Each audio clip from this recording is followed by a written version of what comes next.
é saber que a pessoa tem o direito de também não gostar da gente. Bom dia, como vocês estão? Vocês estão bem? Tomaram uns cafezinhos da manhã? E hoje o papo é muito mais um desabafo do que efetivamente algum tipo de coisa filosófica aí ou psicológica. Não deixa de ser, mas é um desabafo. Aí eu começo perguntando, vocês têm um superpoder? Pois eu tenho alguns, acho que todo mundo tem. Eu tenho um, vocês vão morrer de rir, mas é isso. Eu tenho o superpoder de causar raiva nas pessoas. Raiva, não digo, não é raiva, mas assim, aversão. Não é aversão, também fica muito pesado. Mas simplesmente as pessoas do nada ficarem com a raiva de mim e pararem de falar comigo. Gente, e aí você vai falar assim, nossa, é óbvio que você faz alguma coisa. Gente, por muito tempo eu pensei assim, muito tempo. E aí, eu acho que tem uma conjunção de fatores aí. Uma das coisas é um outro superpoder que eu tenho, esse é real, que é de entender a intenção das pessoas para além do que elas estão falando. Talvez isso eu tenha desenvolvido depois de ser terapeuta, não sei. Mas é um superpoder que eu tenho. Eu entendo, não vou dizer 100% das vezes, porque a gente ainda se questiona muito. Eu tô aprendendo ainda como ouvir essas coisas. Mas eu tenho esse superpoder de entender o que as pessoas estão intencionando além do que elas estão falando. E aí, eu percebo que às vezes a pessoa não vai com a minha fuça. Aí junta um monte de coisa, porque assim, João tem todo o direito de não ir com a minha fuça. Se eu tenho o direito de não ir com a fuça de Joaquina, João tem direito de não ir com a minha fuça. Mas você fez alguma coisa pra João? Não. Assim como Joaquina também nunca fez nada contra mim. Mas a gente vai ali, o santo não bate, a coisa não funciona. E tá tudo bem, assim, João não tem direito de me maltratar, assim como eu também não tenho direito de maltratar a Joaquina. Mas podemos conviver em sociedade de maneira polida, tranquila, sem grandes intimidades. Isso pode mudar no futuro? Pode. Inclusive eu conheço amigos meus que se casaram depois de começarem sem nem se olhar uma na cara do outro. Depois se casaram. Então assim, pode mudar. Mas também se não mudar, tá tudo certo. Temos direito a não ir com a fuça de alguém. Não temos direito de tratar essas pessoas mal, porque isso é uma questão nossa. Se a gente não vai com a fuça dele, é porque alguma coisa na gente bateu errado ali. Se quiser levar pra terapia, leve. É uma boa. Mas também, se não quiser, só não tratar a Joaquina mal ou o João mal, tá tudo certo. Então, lembra do superpoder? Eu percebo quando as pessoas não vão com a minha fuça. E por muitos e muitos anos, isso foi uma dor horrorosa. Porque junta, sabe aquelas feridas que todo mundo tem na vida? Né? Todo mundo tem um pouquinho? Então, isso bate naquele ponto da rejeição que todo mundo tem. Alguma coisa, todo mundo tem um pontinho de rejeição. E eu ficava assim, meu Deus do céu, por quê? A gente tem essa mania também, trouxa, de ao invés de olhar pra quem gosta de você, pro copo cheio, né, porque tem de café ainda aqui, a gente vai olhar pra isso aqui, acabou isso aqui, já tomei esse tanto de café aqui, não dá mais, né? Em vez de a gente olhar pra tanta gente que gosta da gente faz o quê? A gente vai lá olhar pra pessoa que não vai com a nossa fuça. E aí isso por muito tempo foi um desespero na minha vida, foi uma dor. Porque eu olhava pra tudo que é lugar e o povo me rejeitando. Porque na minha testa, assim, me rejeite. Eu já aceitei isso, entendeu? As pessoas olham pra mim, leem na minha testa, tá escrito, tá vendo aqui? Me rejeite. Você deve estar vendo, porque eu não vejo, mas deve estar escrito. Então a pessoa chega assim, já olha pra minha cara e já vira cara. Por muito tempo, isso foi uma dor.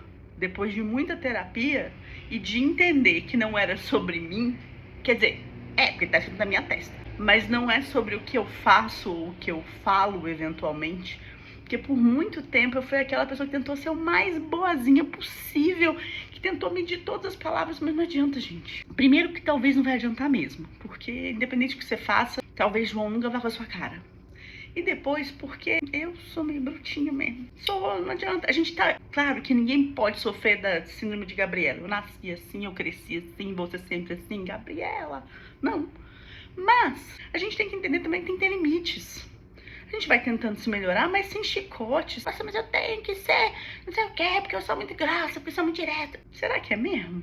Acho que não. Aliás, meu café está acabando. Então, assim, junta essas duas coisas.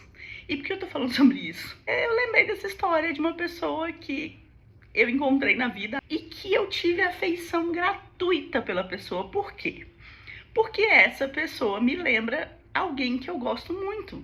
Uma pessoa que é minha amiga de longas e longas datas, que eu gosto muito. E essa pessoa nova que eu conheci me lembra essa pessoa. E aí eu tive afeição gratuita. Só que eu percebi que essa pessoa convive comigo por educação, que ela não vai com a minha fuça. Viva com isso. É isso, né? Você tem uma afeição gratuita pela pessoa e a pessoa não vai com a sua fuça. Talvez não vá até hoje, talvez não tenha conversado comigo e veja uma pessoa maravilhosa, divertida e completamente de parafusos, desaparafusada que eu sou. Talvez ela goste, ou talvez o contrário.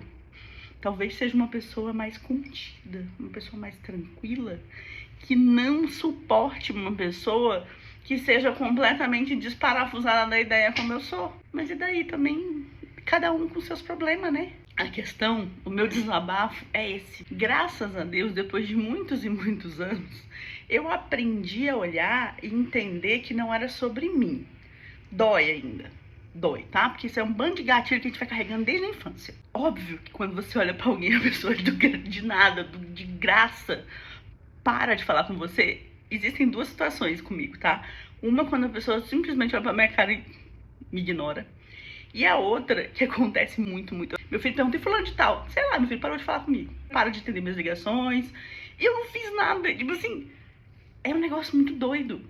Aí você que tá aí, tô te vendo aí, você vai dizer, óbvio que você fez alguma coisa. Você tá aí com a síndrome da vítima. Cara, eu pensei muito tempo assim, sabia? E eu tô falando isso pra você também, tá? Que você tá falando isso, você também já viveu um trem assim e fica aí se culpando. Como eu falei, não vamos entrar em síndrome de Gabriela. A intenção aqui não é essa, a gente tem que estar sempre se melhorando. E eu sou a pessoa que tô tentando largar o chicote, né? Pra parar de ficar me batendo nas minhas costas. Mas a gente tem que entender que nem tudo é sobre a gente. Aliás, a maioria das vezes que alguém trata a gente mal, ou que, sei lá, dá um faniquito e desliga o telefone na nossa cara e para de falar com a gente, é muito mais sobre a pessoa do que sobre a gente. Mas parece que tá escrito na minha cara, além de rejeite-me, tá escrito na minha cara assim, o seu pior defeito. Aí a pessoa só me olha e fala assim, nossa, não quero nem mais olhar pra cara dela. Acontece muito. Eu até rio quando meu filho pergunta, mãe, e fulano de tal? Eu falei, parou de falar comigo. Às vezes simplesmente para de falar, às vezes para de me atender, ou quando eu mando mensagem a pessoa não responde mais, ou às vezes dá faniquito, gratuito, do nada, do absolutamente nada. Teve um, inclusive, a briga era com uma amiga minha e se estendeu pra mim. A pessoa começou a me ofender, porque nós éramos um grupo de amigos. Uma pessoa fez um comentário que eu não achei nada demais, mas pra mim eu achei engraçado. A terceira pessoa não gostou desse comentário, mas como eu estava no ambiente, talvez como eu achei o comentário da outra engraçado, e não foi nada sobre ninguém não, tá? Não foi ofendendo ninguém, não foi falando de ninguém, não. Foi só um negócio assim, idiota. Como eu talvez achei engraçado, como eu estava no ambiente, a raiva do terceiro veio pra mim. O terceiro me ofendeu, me mandou um textão assim. Eu só respondi, amigo, você tá maluco? Vai cuidar da terapia. Porque quem falou isso foi a fulana de tal. Não fui eu. Você nem sabe minhas opiniões. É isso. Então é isso mesmo, gente. É só um desabafo. É só pra gente conversar aqui. Porque é isso. Aprender a viver com esse tipo de coisa. Primeiro, aprender que ninguém é obrigado a gostar da gente. Segundo, aprender que quando alguém dá faniquito é muito mais sobre a pessoa do que sobre a gente. E o contrário também, quando a gente dá faniquito com alguém é muito mais sobre a gente do que sobre o outro. Também tem esse ponto. E aprender que às vezes a gente precisa confiar mais na nossa intuição. E quantas vezes eu olhava para aquilo, eu sabia que aquilo existia, e eu ficava assim, não, é coisa da minha cabeça, não, o fulaninho gosta de mim, não sei o que, até que a pessoa vai lá e faz uma coisa mais grave. Então, aprenda a usar um pouco mais da intuição que a gente tem. E usar essa intuição não significa rejeitar ninguém também. É saber que a pessoa tem o direito de também não gostar da gente, de também não ser nosso best friend, de conviver com a gente socialmente no limite do que ela dá conta. É isso. Me conta o que vocês acharam. Um beijo pra vocês. Tenham uma ótima semana. Divirtam-se, aproveitem. Beijo.